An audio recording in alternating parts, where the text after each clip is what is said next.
Yo! On this episode, we go to the city of Kurashiki and experience what it feels like to be in Old Town Japan. Also, we try out some blue food. Is it good? Is it bad? Find out now!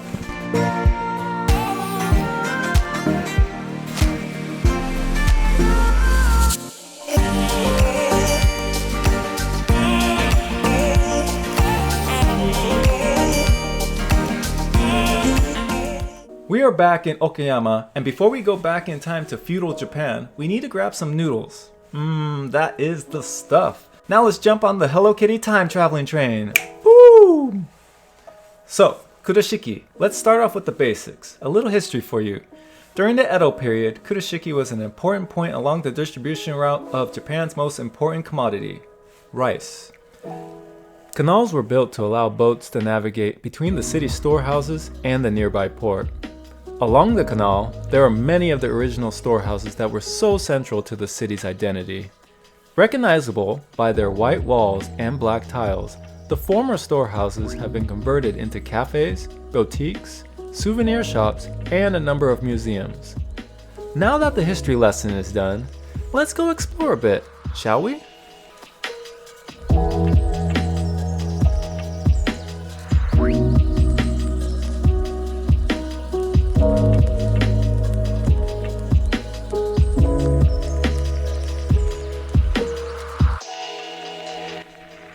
One of the locations I checked out was this smoothie spot. The mix of old Japan mixed with the hipster interior makes for a cool Instagram location.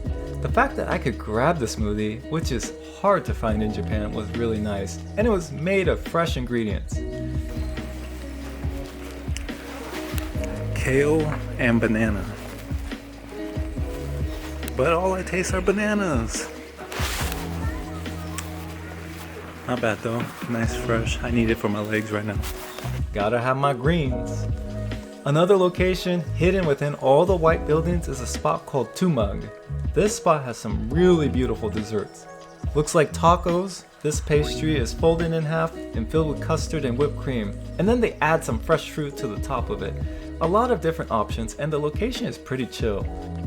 Awesome for taking more of those Instagram photos you all love to take. Also, to find it, you have to go through a clothes shop. So strange, but so cool. There's so much food along the way that you could stop at so many shops and grab food all day.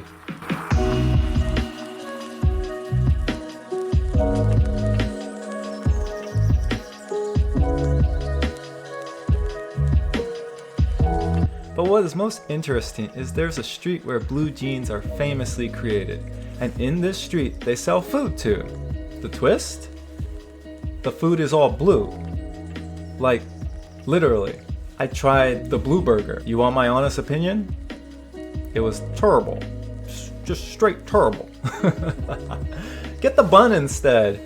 Or the ice cream. Anything but the burger. Or, you know what? Get the burger if you're adventurous. I mean, you only live once, right?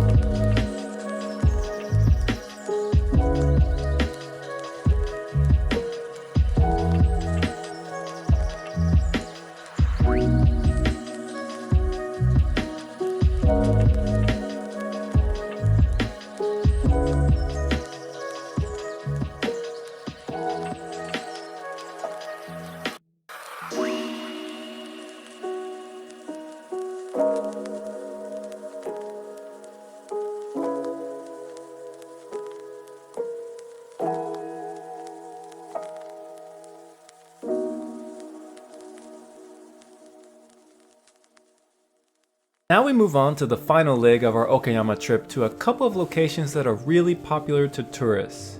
We have the big black castle laying in the middle of the city going by the name of Okayama Castle, of course. And we have the adjacent park with an absolutely beautiful landscape in Korakuen, the main attraction for Okayama visitors. Now the castle is known as Crow Castle due to its black exterior. If you noticed, most of the castles in Japan have a white or lighter exterior, so this makes it all the more special. Along with the exterior looking stunning, you can also go inside and take a gander at all the folks down below. For a cheap fee, you can even get into a box for a photo. If you fit, of course.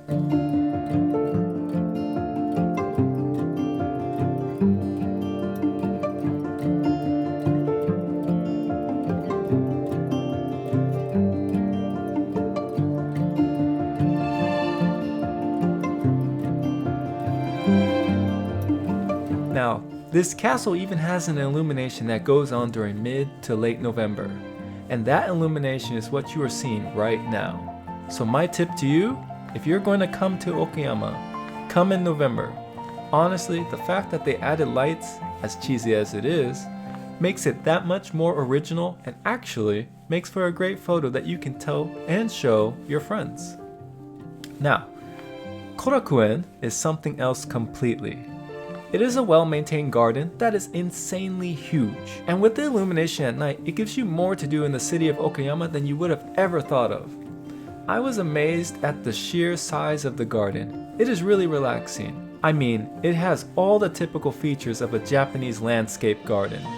It has a large pond, some streams, many walking paths, and even a hill that can be used to view the whole garden.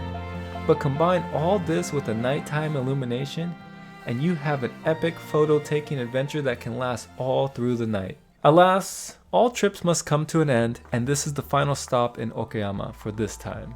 But don't you worry, I will be back in the next episode to show you some hot springs, fresh sushi, and one of the most beautiful seaside sunrises you will ever see.